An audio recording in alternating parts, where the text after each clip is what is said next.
according with the commitment of the Afghan government for Afghanistan not to serve as a base for the export of terrorism to other countries. Second, the respect for human rights, in particular women's rights, the rule of law, and freedom of the media.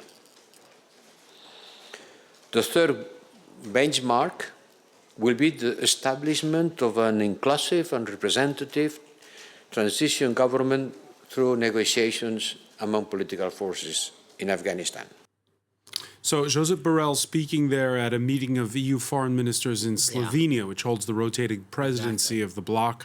Borrell there stating the conditions under which the EU will engage with the Taliban, which then, even then, doesn't mean recognizing of the government. Exactly. We keep hearing the word engagement versus recognition. You know, the EU is between a rock and a hard place here because, in a sense, they want, first of all, they are not speaking necessarily in a unified voice. And who's to say that on certain levels there won't be sort of bilateral deals or breakaway attempts by some members of the EU to engage with the Taliban on certain levels. But the problem right now for the EU is it doesn't want to be left diplomatically irrelevant as there's this, new government, whether they like it or not, of former insurgents now ruling Afghanistan in a very strategically key region.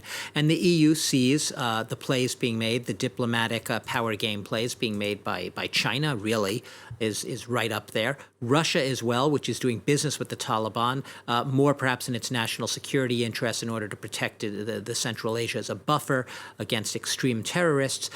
Europe doesn't want to be left out on the sidelines, so it's hedging its bets here. It's continuing with that cautious, diplomatic, very diplomatic wording about safeguarding human rights. We will judge them on their deeds, not their words, and that's reflected in the U.S. as well. But right now, I would not say that the fact that Borrell is standing here today and saying that he's only going to engage with the Taliban, that won't at some point go into almost de facto recognition. Even if the EU doesn't use the word recognition at some point, we may effectively have a situation on the ground where they are dealing with the Taliban as if it were a power they recognize. Douglas Herbert, many thanks. The French